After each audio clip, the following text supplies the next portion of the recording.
Ossuf Momad foi eleito presidente da Renamo com 410 votos. Esposa do empresário acusado de financiar ataques em Cabo Delgado diz não saber do paradeiro do seu marido, mesmo depois de o tribunal tê-lo liberto, mediante pagamento de caução. Primeira-ministra britânica enfrenta o desafio de traçar o plano B do Brexit, a ser apresentado na segunda-feira no Parlamento.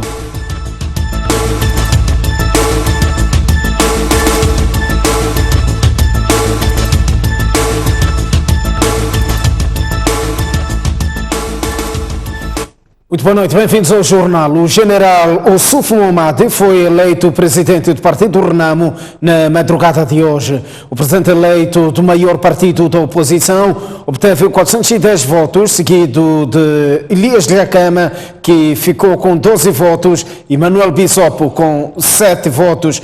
Uma alteração no número de votos parte de Elias Dhlakama, são sim 338 votos. Ou melhor, 238 votos para Elias Dhlakama.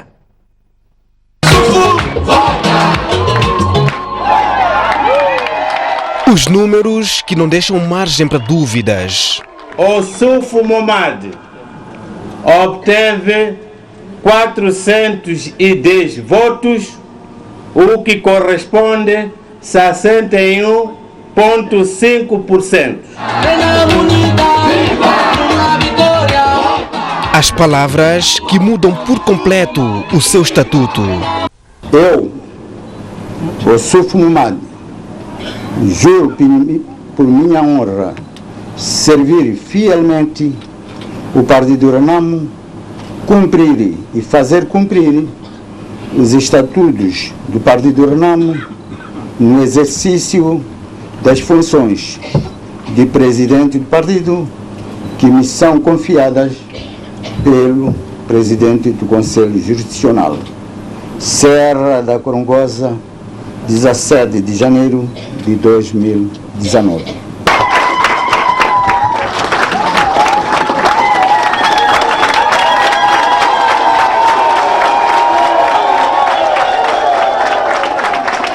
O dia 17 de janeiro de 2019 fechou um ciclo de incertezas sobre a liderança da Renamo e abriu uma nova página na história do maior partido da oposição num ano cheio de desafios.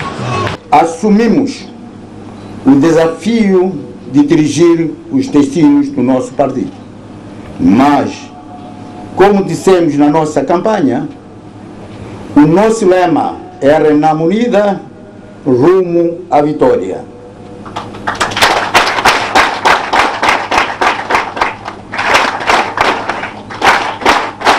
Por isso, o que nos resta é continuar a marcha rumo à governação que vai iniciar em 2020.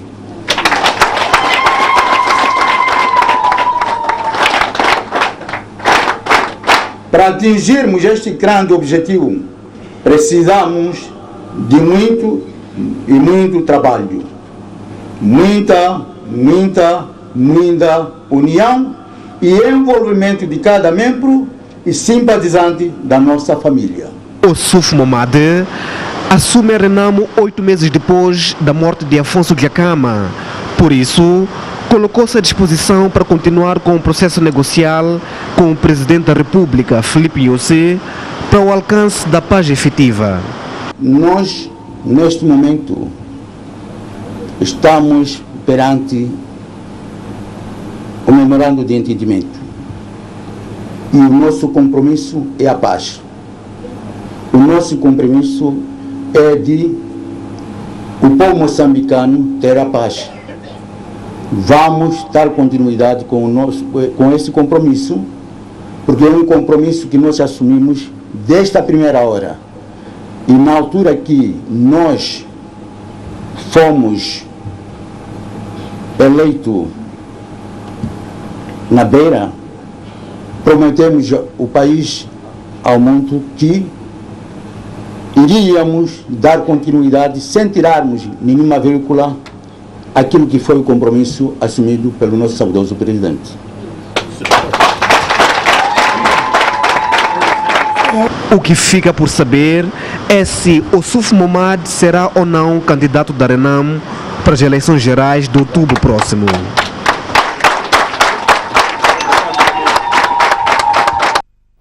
Os 4 candidatos presentes a Renamo derrotados garantiram que irão juntar-se ao novo presidente em ações que tornem o partido mais robusto rumo às eleições gerais deste ano.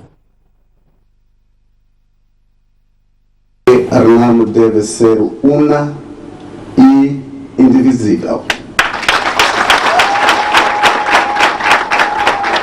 Que o seu apelo da união não seja da boca para fora, seja uma realidade. Que não haja caça-bruxas, porque uns apoiavam a candidatura deste.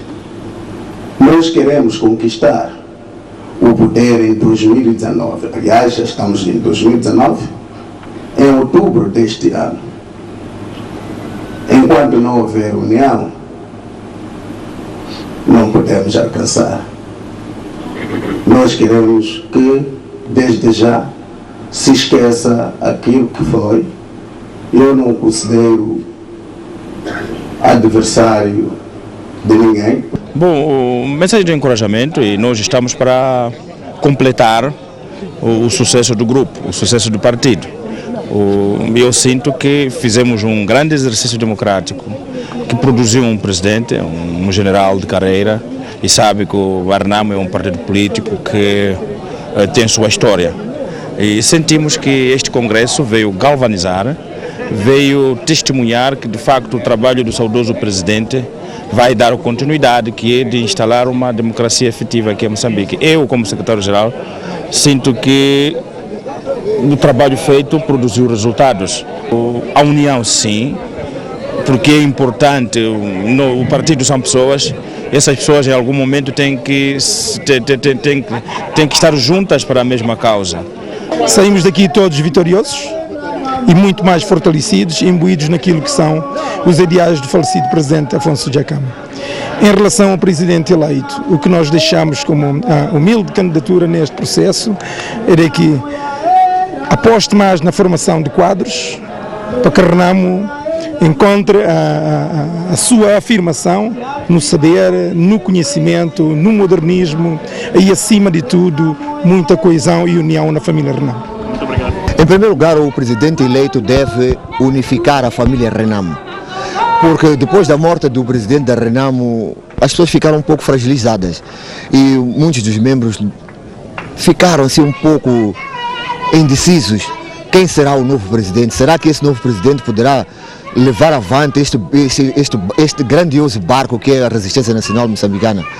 E a partir deste congresso nós começamos a desenhar outra forma de vida, em que acreditamos que o Ossuf Momad tem a capacidade de poder levar este barco a um bom porto. O Ossuf Momad já foi delegado político de Nampula, já foi delegado regional norte, já foi secretário-geral.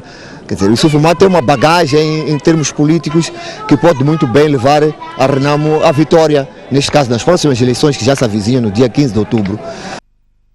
Na sua moção de saudação ao novo presidente do partido, a ala militar da Renamo avisou que não vai aceitar o desarmamento antes de se completar tudo o que foi acordado em sede de negociações entre o falecido líder Afonso Dhlakama e o presidente da República, Filipe Nyusi. Nós, o Estado-Maior-General, em nome de todos os militares da Resistência Nacional Moçambicana, dizer que nesse diálogo o CISI não deve ficar de fora.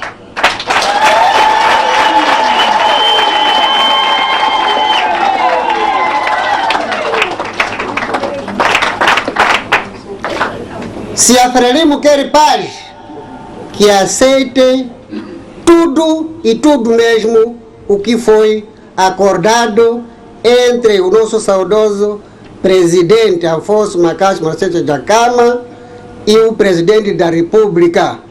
Não deixe de lado, aproveitando a morte do nosso saudoso presidente, tentar enganar o presidente atual, o presidente que foi eleito nessa casa, que com o presidente Jacama nunca combinamos assim.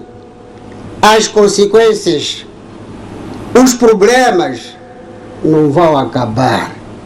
Sabemos muito bem que o governo de dia, o mais importante, está muito preocupado em nos desarrumar, mas nós não vamos aceitar antes que se conclua tudo o que foi combinado com o nosso saudoso presidente.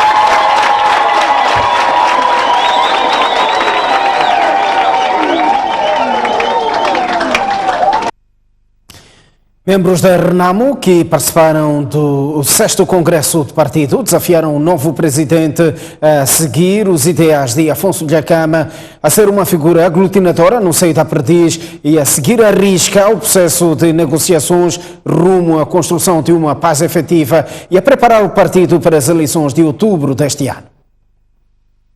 Estou esperançada de que com estas eleições, com o anúncio dos resultados, os candidatos vão efetivamente unir-se em torno do presidente eleito e espero que ele também se deixe aconselhar, aproximar e colabore naturalmente com os candidatos que estiveram a disputar com ele a presidência do partido e que todos nós, como família, possamos encontrar os melhores caminhos para vencer as eleições presidenciais, termos o maior número de assentos na Assembleia da República e termos também o maior número de governadores eleitos a nível das províncias.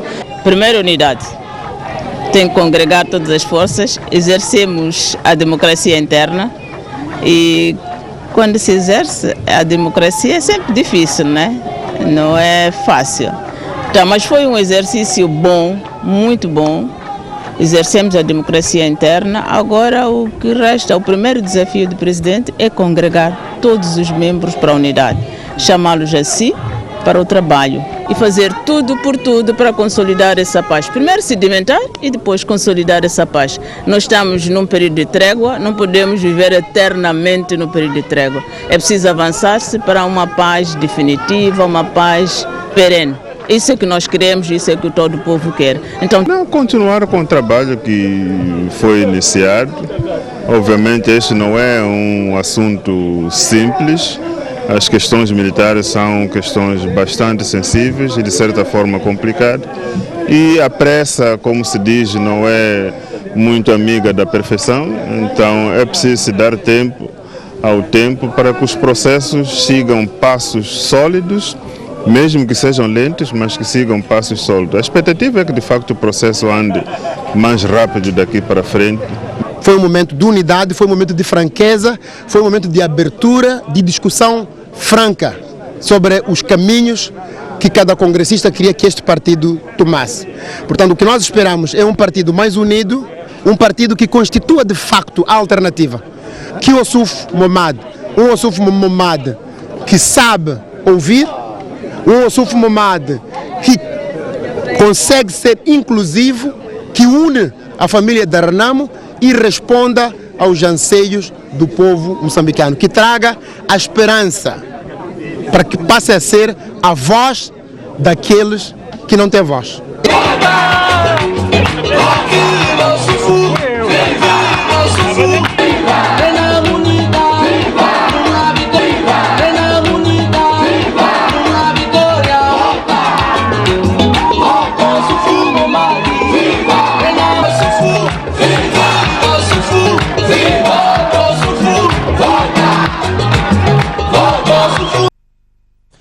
Vamos olhar para outras notícias. O presidente da Confederação das Associações Económicas de Moçambique, Agostinho Vuma, exige um esclarecimento ao Banco Central pelas constantes emissões dos títulos da dívida pública. Vuma avança que a falta de clareza nessa operação abre espaço para várias interpretações.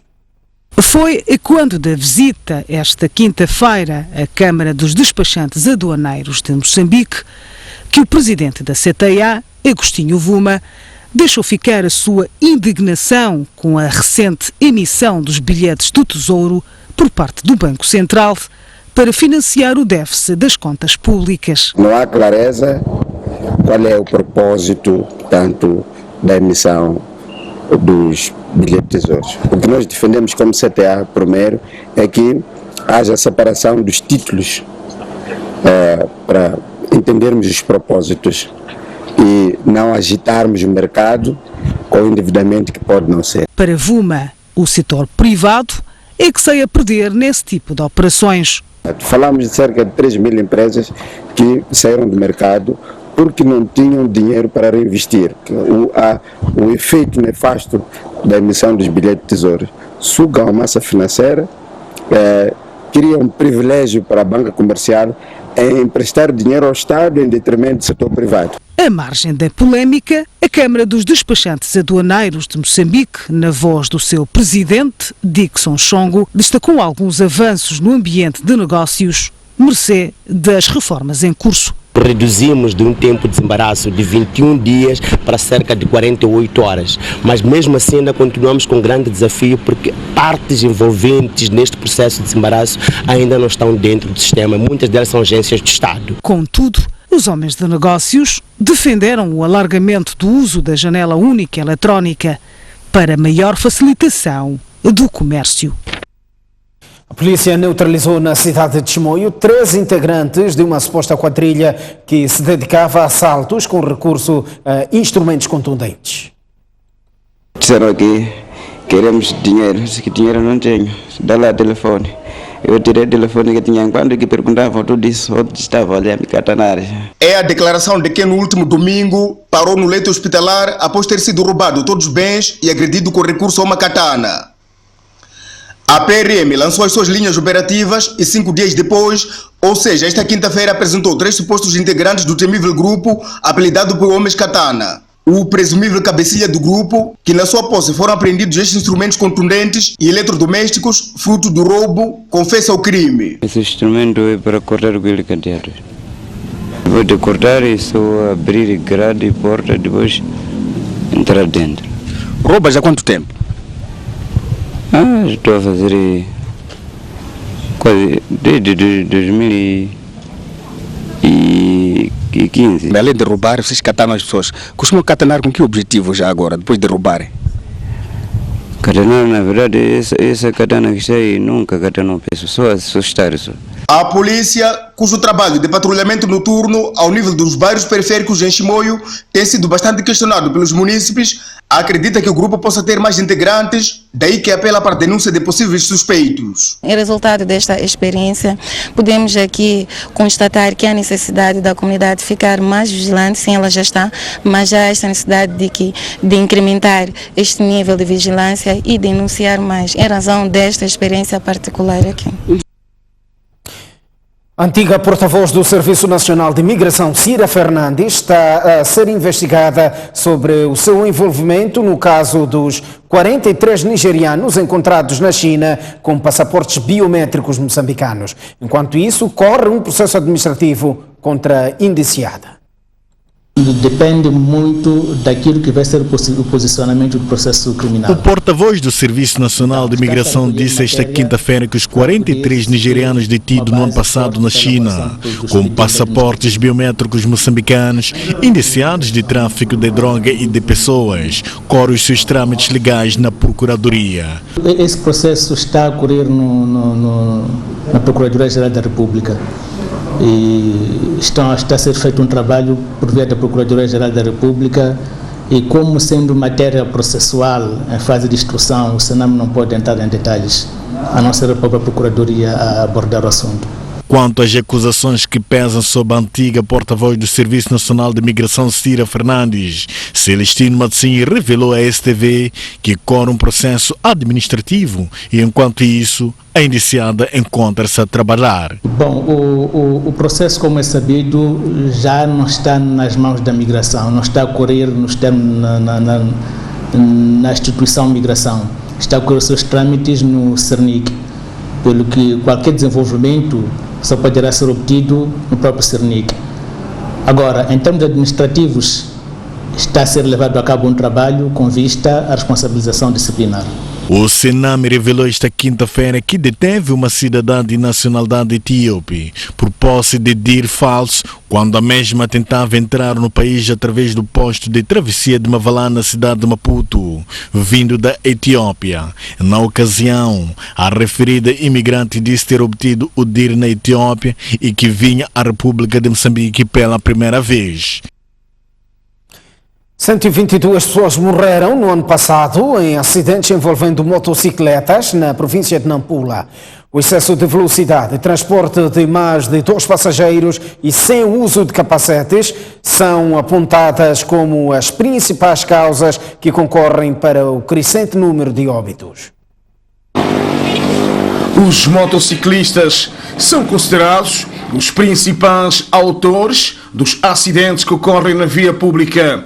A Polícia de Trânsito está a realizar campanhas de sensibilização e aplicando medidas disciplinares. 75 motorizadas que se faziam a estrada em situações irregulares foram apreendidas e aplicadas as respectivas multas. São eles que são autores dos acidentes que ocorrem lá na via pública. E nós achamos conveniente de fiscalizar e sensibilizar aos colegas, aos motociclistas, para ver se eles conseguem perceber como é que devem circular na via pública. É a razão pela qual nós recolhemos as motos para cá, porque há indivíduos que se carregam acima de 3 ou acima de 2 pessoas e os outros circulam sem chapas de matrícula. E como não bastasse, existem também indivíduos que circulam sem fazer o uso de capacete de proteção. Isso em algum momento periga a vida deles. Passar algumas multas são simbólicas para ver se eles possam aderir e para que amanhã não continuem a fazer o... Os motociclistas têm a consciência das regras e dos riscos que correm, mas estranhamente ignoram. Estou aqui por causa da minha desobediência. Sim, estava numa moto sem proteção, a capacete. Tem toda a documentação, só que a falha minha foi essa proteção de capacete. Sabe quais são os riscos, não? Sei. Quais são? Riscos de acidente, muita coisa. Fui entrar brabo porque não ter capacete. Tenho documento. Sim. Só o ano passado, 122 pessoas perderam a vida em 25 acidentes de motorizadas. O Tribunal Judicial de Cabo Delgado diz que o empresário acusado de financiar ataques naquela província pagou caução em outubro e aguarda julgamento em liberdade. Entretanto, a esposa do arguido diz desconhecer o paradeiro do seu marido, que não o vê desde o dia 6 de novembro.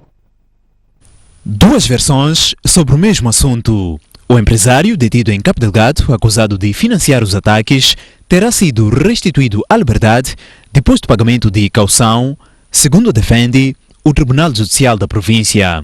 Quando foi detido, houve de fato solicitação, o juiz do local da prisão ouviu e mais tarde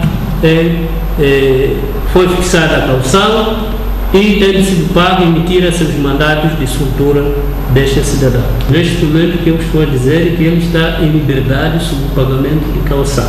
No entanto, a esposa do empresário, Francis Hanekom, desmente que André Hanekom esteja em liberdade. Conta que pagou caução a 9 de outubro, dia em que Hanekom foi ouvido pelo tribunal, mas porque o pagamento foi feito ao fim do dia, a juíza teria dito que o empresário seria solto no dia seguinte. Já no dia 10 de outubro, a esposa voltou ao tribunal, onde lhe entregaram documentos para levar à cadeia em Mocimboa da Praia para a soltura do marido, mas tal não aconteceu. Fui lá na Mocimboa da Praia, eu entregar a documentação, ela também diz para mim, o comandante precisa ir lá para assinar um documento. Eu disse, tá bom, eu estou sentada na fora da cadeia, eu não tinha pressa, porque daqui a pouco tempo eu vou buscar meu marido e nós vamos voltar para casa. Aquele diretor de Cernic, da Mocimboa da Praia, entrou lá com o carro de Cernic e depois de um tempo ele saiu. Eu vi, observar que eu vi André dentro do carro, mas eu não vi ele. Aquele guarda que estava lá dentro esconder André, para eu não vi ele. Segundo a esposa, André Hanekom teria sido depois levado à base militar em Moeda, onde ela já não podia ter acesso. Conta que só voltou a vê-lo a 6 de novembro, quando a polícia o levou à sua casa para recolher algumas provas do seu envolvimento nos ataques em Cabo Delgado. Ele levou aquelas brincadeiras, ele levou katanas e fichas que eu comprei na estrada para pôr lá para tipo arte na minha sala. Eu comprei 2 fichas lá na estrada com uma aldeia de caçador. Ele estava lá sempre a vender isso para pessoas que passaram lá. E porque nunca mais via o marido a voltar para casa, mesmo depois do pagamento de caução, Francis Hanekom diz ter escrito uma carta e enviado à juíza. E a juíza chamou-me e disse ele recebeu um certificado que André não está lá na cadeia, aqui de responsabilidade dela já acabou. Ele não tem nada mais para dizer para mim. André Hanekom é acusado de financiar e coordenar os ataques em Cabo Delgado, pagando 10.000 meticais a cada membro do grupo mensalmente. Dados oficiais indicam que os ataques naquele ponto do país já resultaram na morte de cerca de 100 pessoas. 7 distritos da província de Nampula, incluindo a capital provincial, apresentam maiores índices de casos de doenças diarreicas em adultos. O setor da saúde, que já está a mover ações de mitigação, apela a medidas de prevenção. Neste momento, o setor de saúde está preocupado com 7 distritos, incluindo o município de Nampula, os quais apresentaram altos índices de doenças diarreicas, principalmente em adultos. Temos aqui alguns distritos que preocupam-nos, portanto, nesta mesma época, porque as pessoas que se apresentaram com diarreia, estamos a falar dos adultos, apresentaram-se em mais de 30% dos casos de diarreia. Tratam-se daqueles distritos que ciclicamente têm surtos de diarreia. Estamos a falar do próprio distrito de Nampula, concretamente a cidade de Nampula. Estamos a falar do distrito de Memba, distrito de Murupula, distrito de Meconta, Mugovolas e o distrito de Lalaua e Mecuburi. O setor assegura que já está a desenvolver ações de mitigação do impacto das doenças frequentes na época chuvosa. Já começamos com o processo de distribuição de certeza, de trabalho com as comunidades para que adotem medidas de prevenção das doenças diarreicas. Neste momento, nós temos uma disponibilidade de medicamentos. O setor de saúde continua ainda a sensibilizar as populações para que adotem medidas de prevenção às doenças diarreicas, que adotem medidas de higiene individual e coletiva. Entretanto, prevê-se que a província de Nampula registre chuvas normais e acima do normal até março próximo. Saímos a esta altura para uma curta pausa. Voltamos dentro de instantes com mais informação. Até já.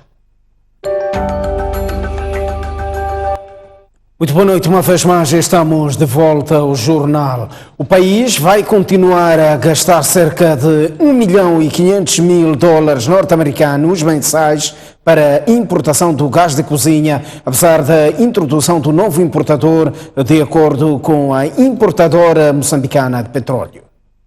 Depois da abertura do concurso para se encontrar a substituta da Dex Energy, segue-se agora a análise dos cadernos de encargos pela Hemopetro e de seguida a importadora submeterá as 3 distribuidoras, Galp, a Petrogás e a Vidagas. Quando a avaliação é aprovada por essas entidades, que são as que fazem esse negócio de gás, a avaliação é submetida à CACL. CACL é uma comissão governamental que zela por este negócio de importação de produtos petrolíferos. Ela é que tem competência para concordar com a avaliação, aprovar a avaliação e aprovar a proposta de adjudicação. Apesar da contratação da nova importadora, cuja adjudicação está prevista para até finais deste mês, a Hemopetro revela que os valores gastos na importação continuarão a rondar $1.500.000, valor médio mensal, estipulado para a compra do gás na Praça Saudi Aramco. Em cada parcela vai pagar aproximadamente 750, que corresponde a 1.500 toneladas. Cada descarga vai ser aproximadamente 750 mil. Então as duas praticamente vai ser 1.500.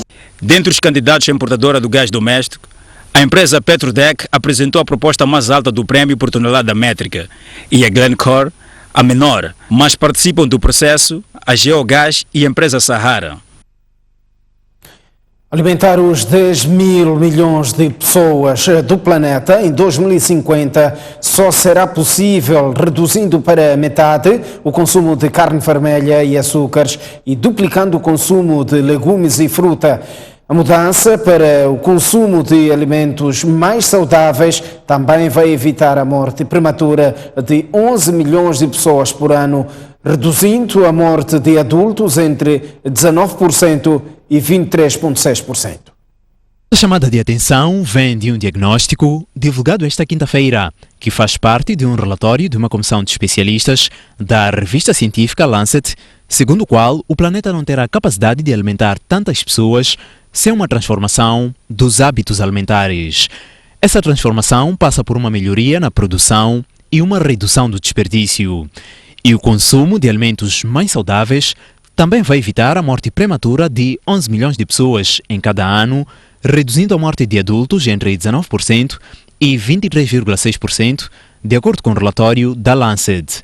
A mudança, segundo o documento, é urgentemente necessária, já que mais de 3 mil milhões de pessoas sofrem de desnutrição e a produção de alimentos está a exceder a capacidade do planeta, impulsionando as alterações climáticas, a perda de biodiversidade e o aumento da poluição pelo uso excessivo de fertilizantes. O relatório da Comissão EAT da Lancet propõe uma dieta baseada em alimentos à base de plantas e com pouca quantidade de alimentos de origem animal, de grãos refinados, comida altamente processada e açúcares. É esta mudança nos hábitos alimentares que levará à diminuição em 50% do consumo de carne vermelha e açúcar e a um aumento de 50% do consumo de frutos secos, verduras, legumes e fruta. Atualmente, lê-se no documento, os países da América do Norte comem quase 6,5 vezes mais carne do que o recomendado, enquanto no sul da Ásia se come metade do que era suposto. Todos os países estão a comer mais vegetais ricos em amido, como a batata e a mandioca, do que o recomendado, 1,5 vezes mais no sul da Ásia ou 7,5 vezes mais na África subsaariana, onde se localiza Moçambique. Vamos a esta altura olhar o mundo. Já são 21 civis mortos num ataque terrorista ao complexo hoteleiro de Nairobi, no Quênia. O ataque foi reclamado pelo grupo Al-Shabaab, que diz que foi motivado pelo facto de os Estados Unidos terem transferido a sua embaixada para Jerusalém. Aumentou para 21 o número de vítimas mortais do ataque terrorista a um complexo hoteleiro luxuoso frequentado por turistas em Nairobi. Dos mortos, 16 são quenianos, um norte-americano que sobreviveu ao atentado de 11 de setembro, mais um britânico e 3 indivíduos ainda não identificados. O grupo Al-Shabaab justificou o ataque condenando a transferência da embaixada dos Estados Unidos para Jerusalém, cidade sagrada disputada por muçulmanos, cristãos e judeus. O presidente Uhuru Kenyatta rejeitou a justificação, dizendo que os Estados Unidos continuam firmes no combate ao grupo terrorista Al-Shabaab, especialmente na Somália. O terrorismo no Quênia tornou-se recorrente desde que o governo enviou tropas à Somália para impedir Al-Shabaab de depor o governo daquele país e impor um Estado rigorosamente regulado pela lei islâmica. A primeira-ministra britânica tem desde já o desafio de traçar o plano B do Brexit a ser apresentado na segunda-feira no Parlamento.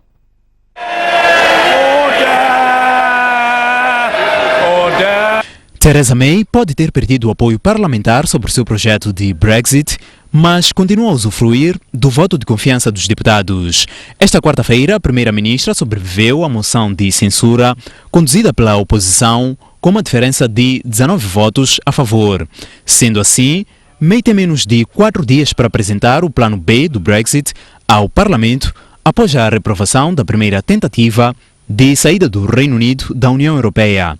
May, de 62 anos, diz que já manteve encontro com representantes do Partido Nacionalista Escocês, do Partido Liberal Democrata e do Partido Galês para encontrar uma forma de concretizar o Brexit. Porém, o Partido Trabalhista tem recusado qualquer diálogo significativo com May enquanto houver ameaça de um Brexit sem acordo.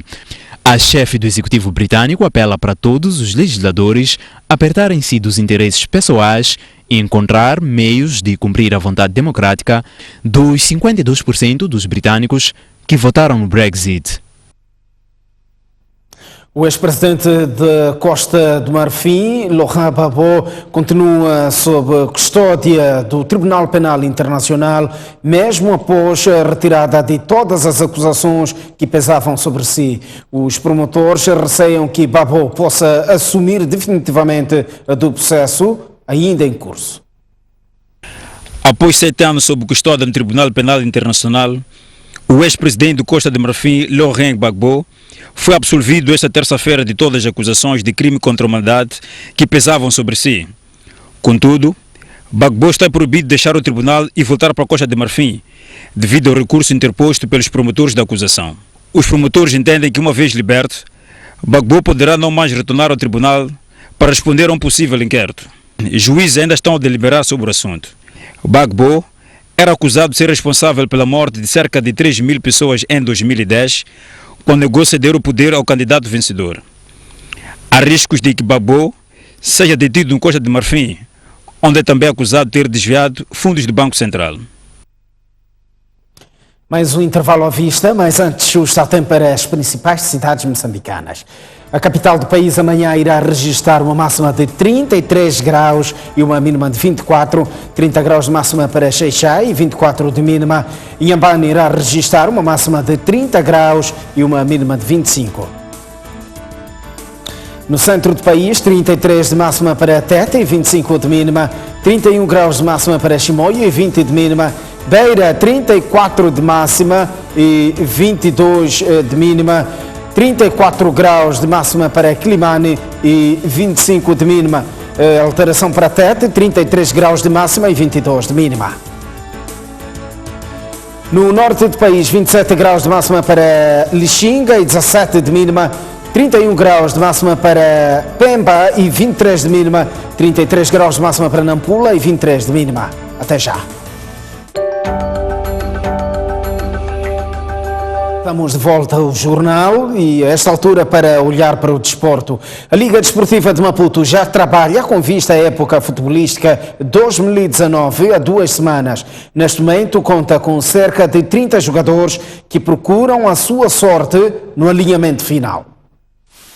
Na semana passada foram mais de 50 jogadores que estiveram sob o olhar de Ali Hassan, que procuravam convencer o técnico de que merecem um lugar na equipa. E mais tarde, alguns foram dispensados e hoje já são 30 os que se juntam aos 6 que transitaram da época passada, formando assim uma equipa jovem para enfrentar as provas de 2019. Daqueles que ficaram, são jogadores que reúnem minimamente as condições para representar a Liga. Agora, também vai depender do treinador principal quando chegar, para poder fazer a sua análise e ver com aquilo que nós temos vindo a trabalhar, se de facto nós estamos no caminho certo ou não. Apesar de ainda não ter definido o plantel, com base nos jogadores que vão permanecer na equipa, a Hassan já traçou o objetivo para esta temporada. Serão, em princípio, os mesmos objetivos da época passada, que é manter a equipa muito competitiva, uma equipa que jogará por uns lugares honrosos. Aliás, o treinador principal é que melhor fará a definição dos objetivos, apesar embora o mesmo não se conheça e nem quando começa a trabalhar. A direção é que pode responder isso, porque não tenho a certeza quem é o treinador que vem para trabalhar na Liga. Fala-se de Diamantino Miranda, mas você tem alguma informação disso? Da mesma forma que você pensa, é da mesma forma que eu penso. Não tenho a certeza. Ali Hassan revela que a Liga Desportiva de Maputo está a trabalhar às escuras, uma vez que a Liga Moçambicana de Futebol ainda não definiu a data do arranque de Moçambola e nem o modelo a ser usado este ano. Momad Ismail foi eleito esta quarta-feira presidente da Associação Provincial de Futebol em Sofala. Ismail assume os destinos da agremiação, herdando uma dívida de 690 mil meticais. Estava previsto que o encontro para a sucessão de Fernando Dias iniciasse às 16 horas desta quarta-feira, mas só por volta das 19 horas é que teve início o processo de votação. Somente Momad Ismail foi à corrida, sendo que Fernando Dias retirou a sua candidatura após ser revelado que esta teria submetido 2 dias depois do tempo estabelecido. Ismail venceu as eleições com 27 votos a favor e 2 nulos, num total de 29 existentes. Não vou falar das razões da retirada da minha candidatura. Perceberam o ambiente que estava à volta deste processo. Um ambiente interno. Então não vou entrar em detalhes. Com consciência limpa e sobretudo com o dever cumprido. Porque aprendi muita coisa, que afinal estar-se no futebol é estar numa grande família, mas preciso que se tenha muito cuidado. Ismail assume os destinos da agremiação, herdando uma dívida de 690 mil meticais, uma dívida que vem desde 2016, o que fez com que o relatório financeiro apresentado fosse chumbado e que deverá ser submetido às autoridades competentes. Ninguém gosta da dívida, né? Muito mais quando não é feita por nós. Mas acabou, a sessão é de todos, temos que arranjar uma forma de tentar resolver e chegar a um consenso, porque a dívida está lá, apesar de não aparecer nos relatórios, aparece assim em surpresa, mas não posso nesse momento dizer o que é que vou fazer, mas termos de arranjar uma solução. Momad Ismail deverá ser empossado no dia 26 do mês em curso. Moçambique poderá acolher africanos de voleibol de praia em abril próximo, segundo revelou o presidente da Federação Moçambicana da modalidade, Khalid Kassam. Em provas africanas, o nosso país conquistou ao longo do ano passado 4 medalhas de ouro. As presenças no Mundial de Voleibol e nos Jogos Olímpicos de Verão da Juventude foram 2 grandes momentos de Moçambique no voleibol no ano passado, mas foi em África onde o país voltou a ter destaque ao conquistar 4 medalhas de ouro. 2018 também foi um ano muito bom, conseguimos, conforme bem disse, em todas as provas que participamos, conseguimos lugar ao pódio, exceptuando obviamente os campeonatos mundiais que participamos e os Jogos Olímpicos da Juventude, porque aí já estamos a falar de um nível bastante superior àquele que estamos agora. Mas a nível da África, em todas as provas que participamos, conseguimos o pódio. Em abril haverá Africano de Júniores e Séniores. A Moçambique candidatou-se para acolher a prova. Nós, como Moçambique, candidatamos para acolher o Campeonato Africano do Sub-21. Estamos a esperar a decisão para ver se seremos escolhidos ou não. O voleibol é uma das modalidades que Moçambique tem boas prestações em provas internacionais. E está tudo visto no jornal, informação em modo permanente para acompanhar na SV Notícias a partir das 9 da noite. Boa noite.